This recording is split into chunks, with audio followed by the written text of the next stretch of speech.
Olá, seja muito bem-vindo ao programa Em Destaque. Nós já estamos no ar pela Record News, também pela TV Sim.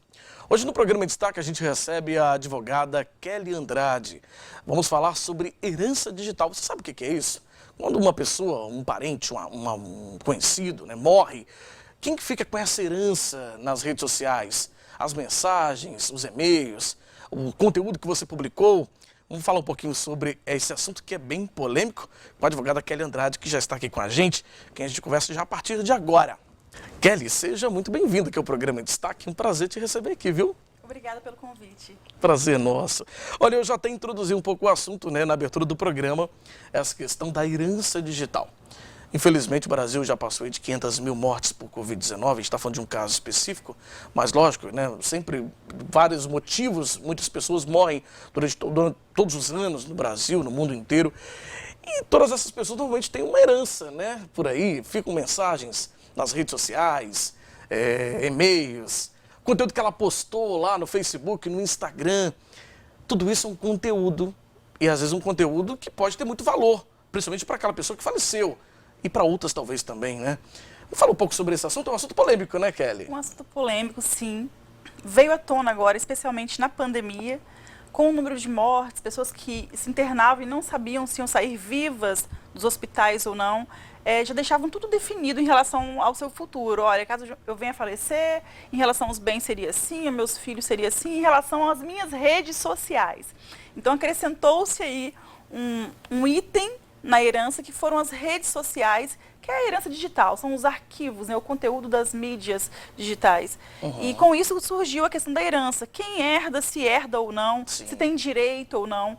E essa dúvida passou a chegar no escritório de advocacia. Uhum. As pessoas nos consultavam o que fazer, como fazer, para poder deixar isso definido em vida. Uhum. Hoje não existe uma legislação específica sobre isso, Fabiano. Então o Código Civil ele não é expresso em relação aos ativos digitais. Entendi. Especificamente. O que se tem hoje é que é possível testar, sim, os seus ativos digitais. Você fala deixar um testamento. Deixar um testamento, é possível. Então, hoje, caso você venha a ser internado, está com uma urgência, quer definir a questão das suas redes sociais no pós-morte, é possível, então, chamar o cartório até você, fazer documentos públicos, vou citar 3 deles aqui. Um deles é a diretiva antecipada de vontade, que o cartório vai até o hospital, então, e pega a sua manifestação de última vontade. Entendi. O codicilo, quando não há muitos bens, há poucos bens, ou só as redes sociais, por exemplo. E o testamento, quando há mais bens. Então, é possível hoje regularizar essa herança digital em vida para evitar conflitos após a morte. Entendi. Agora, Kelly, a gente está falando assim, de várias possibilidades. Por exemplo, o Instagram, como a gente falou das fotos, conteúdo, ou o direct, nas mensagens ali pessoais entre as pessoas.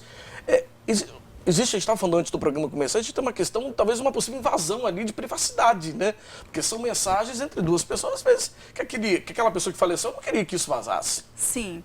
Como não há nada definido no Código Civil em relação à herança digital, cabe então ao judiciário decidir as demandas referentes a esse tema. Claro. E é isso que tem ocorrido atualmente, várias demandas dessa natureza têm chegado ao judiciário e o juiz tem entendido alguns a favor e outros contra. Sim. Aqueles juízes que são favoráveis entendem que a herança digital compõe o patrimônio do falecido. Então, tem sim que transmitir aos herdeiros, aos sucessores. Os juízes que são contrários a esse entendimento, que dizem, não, a herança digital ela não pode ser transmitida uma vez que a pessoa falecida não deixou isso estabelecido. Entendi.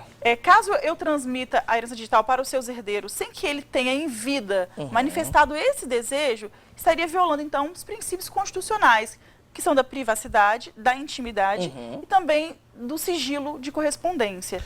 Quando a gente fala dessas violações, existem penas para esse tipo? Por exemplo, a pessoa faleceu, eram casados, E aí a pessoa vai lá, abre o celular dela e tem acesso a uma coisa que ela não queria que vazasse. Existe uma pena para esse tipo de coisa? Sim, a violação, ela configura um crime. Quando se a pessoa tinha senha e tinha acesso, então pressupõe-se, há um pressuposto de que houve um consentimento da pessoa que deixou, Entendi. essas informações com quem entendia ser necessário. Se não teve o consentimento? Aí sim configura a violação e poderia responder criminalmente, Entendi, ou seja, nesse caso sim. Sim. Mas para resolver isso, o ideal ideal, então, é ter um testamento. Sim. Já junto com os bens físicos, você também deixa a sua herança digital. Perfeito. Por isso que nós, advogados, sempre aconselhamos a ser feito um planejamento sucessório. É definir em vida como vai ficar o futuro de todas as suas coisas, inclusive a herança digital. Entendi. E aí ela teria que descrever tudo isso na herança, por exemplo, deixo a minha senha, né? É um assunto até que parece curioso, né? Deixo a minha senha do Instagram, do meu Facebook para a pessoa fulano de tal, ciclano. Teria que descrever tudo isso mesmo, né? Sim, eu tenho meu canal no YouTube, o meu e-mail, né? Meu Instagram, Facebook, meu Telegram. Enfim, é importante que haja esse detalhamento no testamento. Entendi. Até para ter uma segurança, porque se não tiver expresso, não estará incluído, né? Entendi. Já se pressupõe que aquilo não foi autorizado Sim. para ter acesso no futuro, né? Curioso, né? Porque a gente sempre fala realmente de herança de bens físicos, que valem talvez dinheiro, né? Quando a gente pensa na herança digital, é um assunto muito novo, também muito polêmico, né, Kelly? Em relação à herança digital, há uma relação afetiva, assim, em relação a fotos, a vídeos, né? Ao arquivo ali familiar. Sim. Mas também pode ter algo que envolva dinheiro. Um canal no YouTube com muitos seguidores, por exemplo, ele tem um valor. Claro, Né? claro. patrimonial e tem que ser considerado também como um bem. Com certeza. Um Instagram com milhões de seguidores, que tem patrocínio, que enfim, que cuida de publicidade, né? E recebe com isso, também tem um valor patrimonial. Com certeza. Então, não é porque é uma rede social que, em regra, tem um valor afetivo, que também não vai ter um valor pecuniário, né? Exatamente. Olha, vamos fazer o seguinte, nós vamos para um rápido intervalo, Kelly, daqui a pouquinho a gente volta, vamos falar sobre outro assunto também polêmico, a gente vai falar sobre exames que podem dar falso negativo no próximo bloco, né? Tem muita gente aí que presta, às vezes, concurso ou alguma outra atividade, e aí vem essa questão do exame que pode, né, deu falso, mas às vezes pode ser, aliás, deu positivo, mas às vezes não é negativo, não é positivo, é negativo, né? Então a gente vai explicar melhor sobre isso no próximo bloco, a gente volta já com o programa em destaque.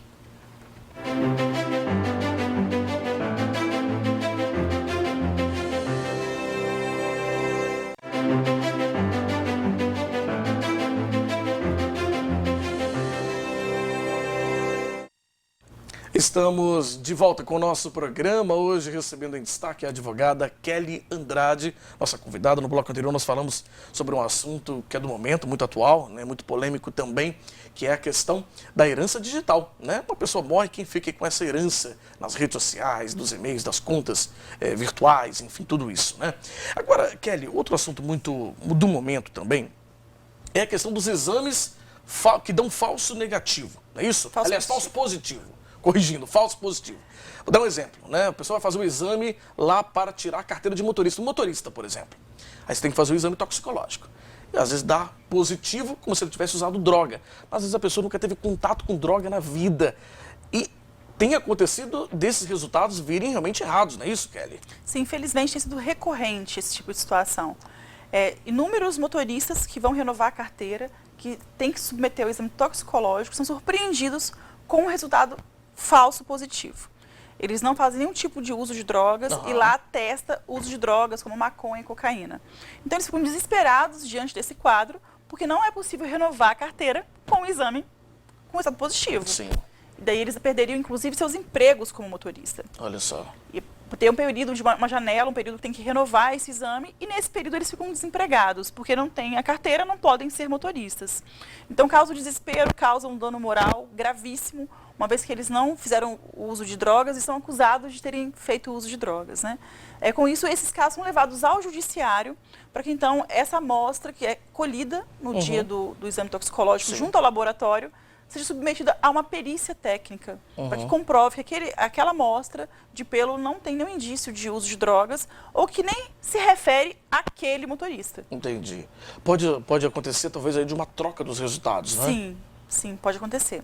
Por exemplo, você falou que tem casos em que os laboratórios mandam para outros estados para poder fazer essa análise fora também. Sim, colhem aqui, né, a amostra e mandam para outros estados fazerem o exame, como Rio de Janeiro e São Paulo, que é os casos que nós temos no nosso escritório. E aí pode ser que aconteça exatamente essa troca aí de resultados, né, e gere prejuízos incalculáveis para essas pessoas também. Imensuráveis. Sim. Uma pessoa que realmente não faz nenhum tipo de uso de tóxicos entorpecentes, que é acusada de fazê-lo, de Sim. forma injusta, sofre um prejuízo moral e também financeiro, porque Sim. geralmente depende da carteira de motorista, né, para poder sobreviver. Entendi. E aí não consegue ter a carteira enquanto o exame não der negativo realmente. Entendi. É algo sério, né? Ou seja, como você falou, o motorista pode até perder o seu emprego, né? Porque fica sem a carteira, com o exame dando positivo, ele não pode renovar a carteira, né? E aí você gera um problema para essa pessoa, a família pode perder a renda com isso. Sim. Né? Então é algo bem sério. Você me falou que, inclusive, em alguns casos, vocês pedem até uma indenização por danos morais nesses casos. Em todos os casos nós pedimos, porque há uma atribuição de algo que desqualifica o profissional, Sim. que é o uso de tóxicos entorpecentes. E essa acusação é injusta e gera, sim, dano moral. Imagine você que não faz uso de nenhuma substância ser acusado de fazê-lo e perder o seu emprego por isso. Claro. Então é algo realmente gravíssimo, né? Isso compromete a relação dele familiar, a relação dele com a igreja dele, com os vizinhos dele, com o trabalho dele. Claro. Então gera sim um dano moral no nosso entendimento e por isso pleiteamos também a indenização por danos morais. Entendi. Olha, tá aí, mais um assunto polêmico hoje no programa Destaque, né? A gente hoje está trazendo aqui a advogada Kelly Andrade, falando com a gente sobre esses dois assuntos do momento, né, que tem dado aí uma repercussão muito expressiva, né, Kelly? Olha, infelizmente o nosso tempo está chegando ao fim. Eu quero agradecer muito a Kelly Andrade, advogada, hoje falando com a gente aqui no programa sobre herança digital e também sobre os exames que dão falso positivo. Kelly, foi um prazer, viu? O prazer foi meu. Obrigada, Fabiana. Obrigado. Bom, e a você de casa, muito obrigado pela sua audiência e pela sua companhia. Se você quiser rever essa entrevista com a doutora Kelly Andrade, é só acessar o nosso site, simnoticias.com.br. Um abraço para você até qualquer hora na Record News, também na TV Sim. Tchau, tchau, até lá.